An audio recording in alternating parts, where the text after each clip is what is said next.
Hello dear teachers, I'm Shahida and I'm happy to see you again in our Linguity Club. I hope everything is going well for you. Today we will continue talking about how to teach third graders vocabulary related to classroom objects.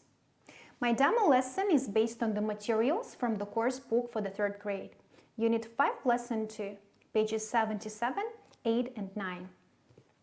The objective of today's lesson is to provide students with the opportunity to strengthen their skills in recognizing, naming, and writing words from the topic classroom objects. Now you may watch the lesson and think about the extra activities you could use at this lesson with your students. Hi guys, how are you today? Doing fine? Great. Let's see if you remember the words from our last lesson. We talked about classroom objects. Now look around the classroom and say as many words as you remember. Board, desk and chair, school bag, pen, pencil, marker, book and notebook, door, window, teacher and student. Okay, teacher and students are not objects, but we are in the classroom, that's true. Eraser, sharpener, anything else? Ruler, right, and pencil case. Now look at the board. Here are words in the box. Let's put them in the alphabetical order from A to Z. No word starting with A? Okay, switch to the letter B. And we have the first word. No, not book. Blackboard. Because after B we have L and it comes before O in the word book. Be careful. Talk to your partners now and say the words one by one. Okay, let's see if you have the same answers. Is everything right? Good. Now work with your partners again. Open the page 77 and look at the picture. There are 16 classroom objects. Choose a number and your partner should say a word. Finished. Swap your roles now. Your partner chooses a number and you should say a word. Good job. Turn the page over, please. Look at the exercise 2.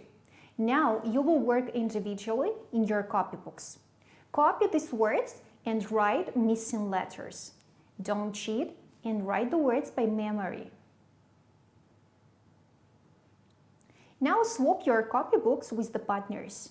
Take your pencils and check the words. If it's correct, you can put a tick next to the word. If you think there is a mistake, you put a cross with your pencil. Give the copybooks back to your partners. If you have mistakes, correct them, please.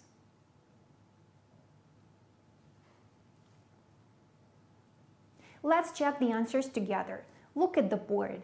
Do you have the same answers now? That's great.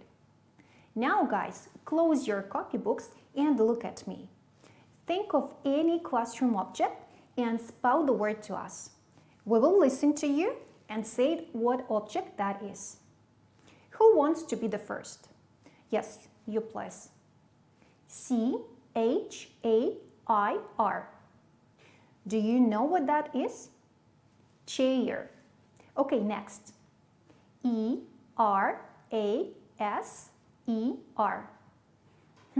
I think I know it. Sure, eraser. Anyone else? You please. S-H-O-O-L-B-A-G. Oh, it's a school bag. But can you spell it again, please? S-H-O-O-L-B-A-G.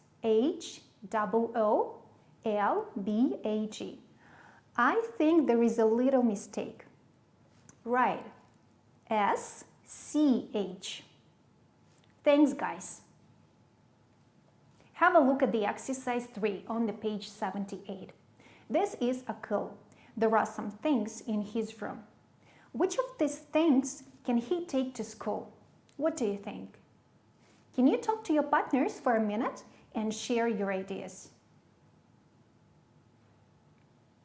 Let's check the task together. We read the words together one by one, and you tell me if Akil can take it to school or not. Eraser. Yes. Notebook.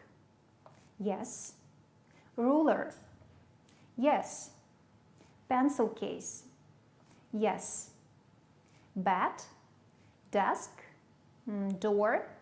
Teacher. Truck. Blackboard. No. Okay, let's continue. Pencil. Yes. Hand. Bed. No, of course not. Sharpener. Sure. Chair. Window. Sister. Duck. No, you're right. Good of you guys. And now it's time for your homework. Open the page 79, exercise 4. Look at this word snake. Find 10 words and write them down. Do this task in your copybooks. That's it for today, boys and girls. See you. Bye-bye.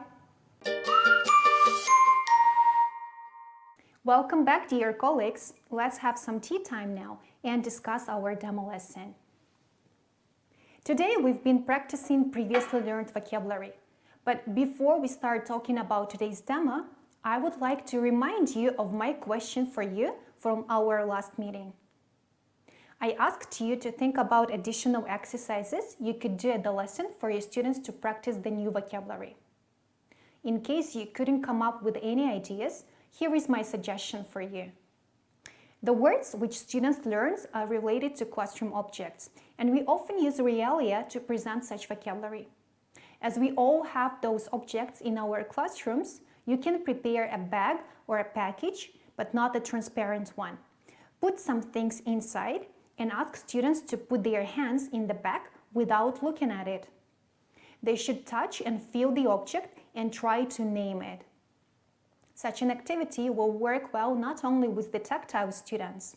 In fact, all students, especially young learners, are quite curious when it comes to guessing. So you can kill two birds with one stone.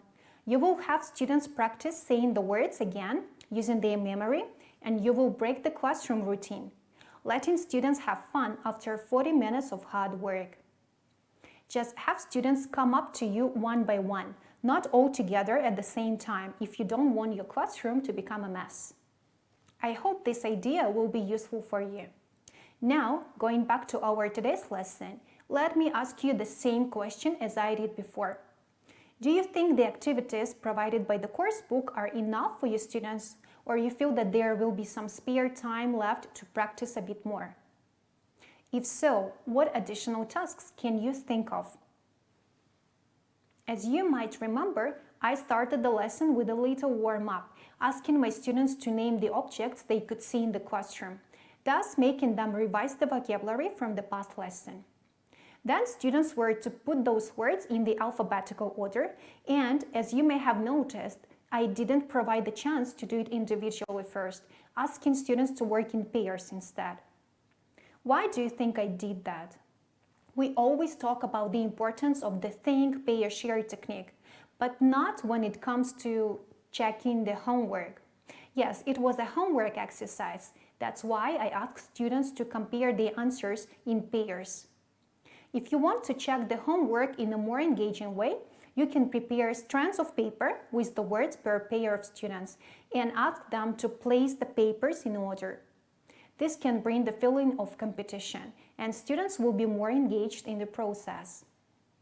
Again, your tactile students will be beyond happy with this.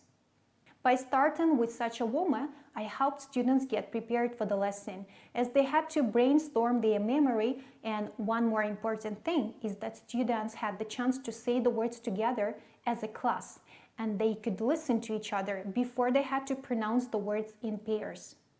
This reduces the possible mispronouncing of words, and it gives students more confidence.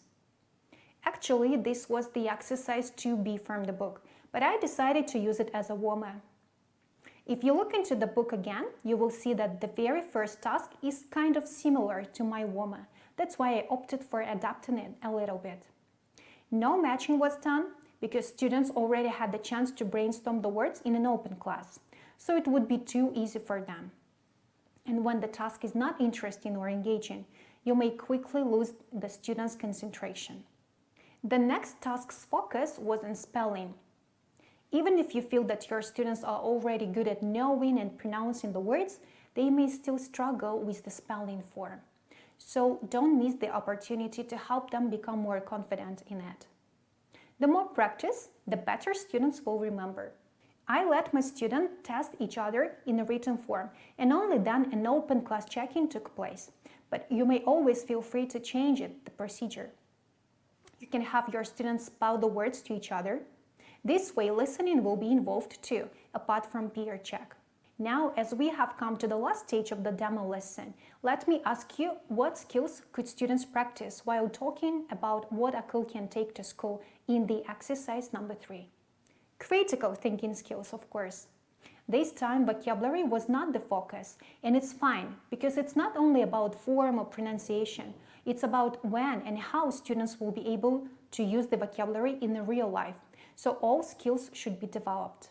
If you want to know more about the efficient teaching techniques, watch our T-Club series, and we will share more tips with you. Thanks a lot for your attention, and that's it for today. I hope that this demo lesson was useful for you. If you have any questions regarding the lesson, or if you want to clarify the points which are not clear to you, please feel free to contact us through our website. Looking forward to seeing you soon. Bye-bye.